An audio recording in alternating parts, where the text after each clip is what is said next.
Honestly, Mike, I mean, does it amaze you that we don't seem to be able to have a serious debate about immigration without the ABC and even some left-wing liberals screaming racist?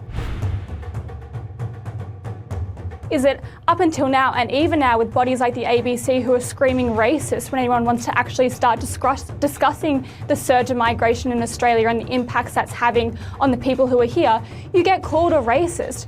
Reality is mainstream Australians are absolutely sick of that. It is not that the Japanese want to fit in with new migrants, they want the new migrants to fit in with Japan, and I think that that is a very successful model. 今回はオーストラリアの保守系番組スカイニュースオーストラリアから日本在住で職業人生の半分以上を日本で過ごしてきたマイク・ニューマン氏が日本社会の実例をもとに日本の移民政策を解説。さらにミア・シュリット氏がオーストラリア国民の移民疲れに関する世論調査データと言論における左派離れを浮き彫りにしていきます。早速見ていきましょう。翻訳世界の視点から。Mass immigration, the challenges we have in integrating people.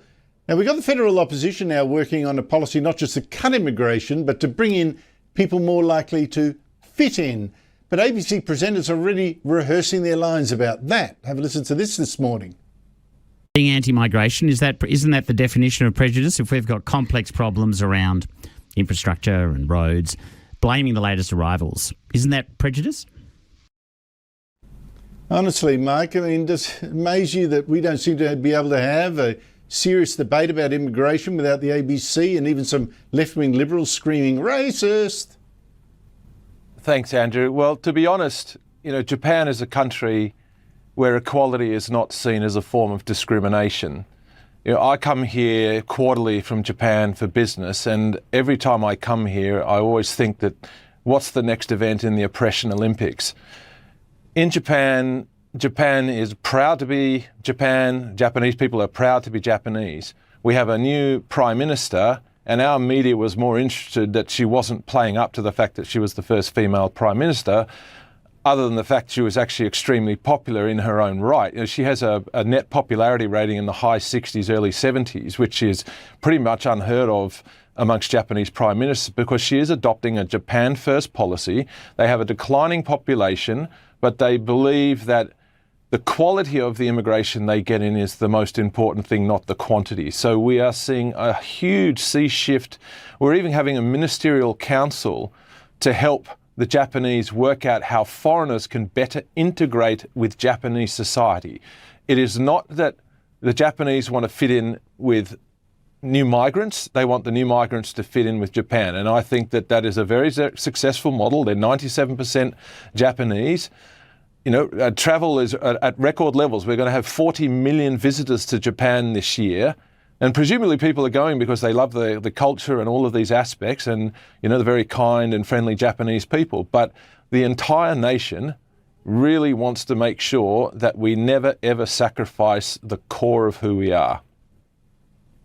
Isn't it strange, Mia? Like Japan's got just 3% of Japanese born overseas.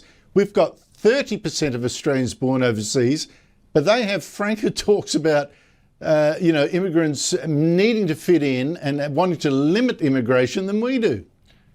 Well, there's a town in Saitama Prefecture. Sorry. That's to Mia. Mia, what do you make of that? Well, I think it's an interesting point, Andrew, and of course, in Japan, they're having these talks, and that's been the limiting point here in Australia, is that up until now, and even now with bodies like the ABC who are screaming racist when anyone wants to actually start discussing the surge of migration in Australia and the impacts that's having on the people who are here, you get called a racist.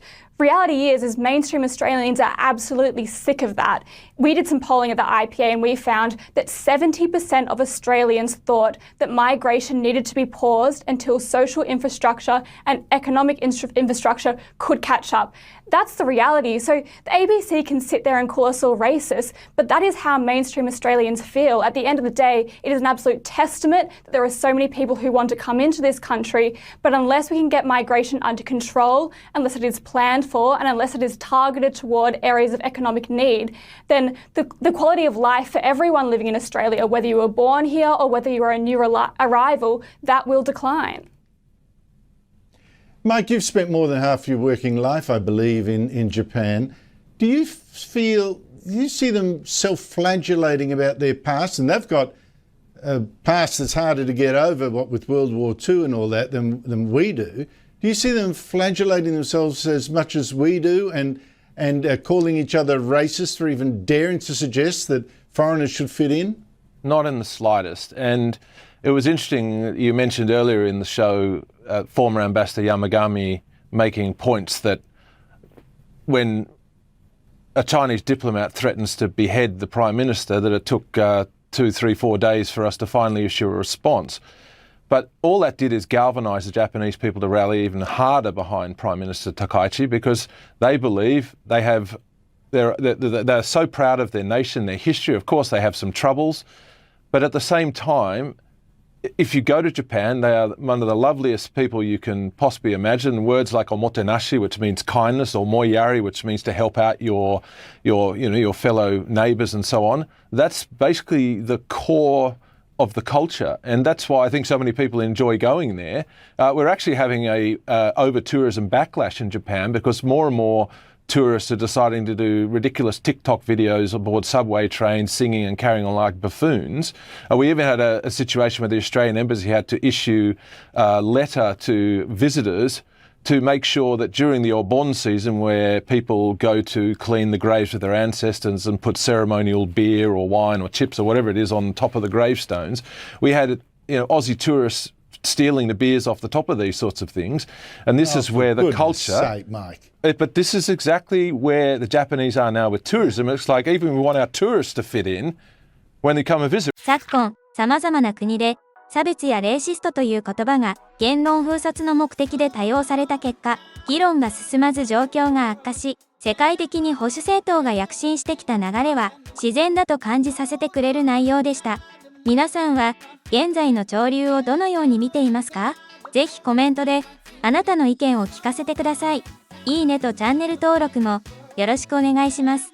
最後に、オランダの保守評論家エヴァ・ブラーディンガー・ブローク氏が語る大量移民の結論をご紹介します。The media is still talking about it as if it's incidental, but it's absolutely 100% structural.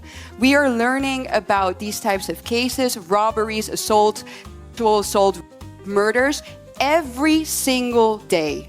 It's hard to keep up with, because even we don't hear the majority of them. We have to go on X, we have to search for them because they try to cover it up. But the reality is, like you said, Miklos, the result of mass immigration is cultural decay, impoverishment, and insecurity. I cannot think of one single positive aspect as a result of mass immigration. Zero. None. We are about to lose our countries.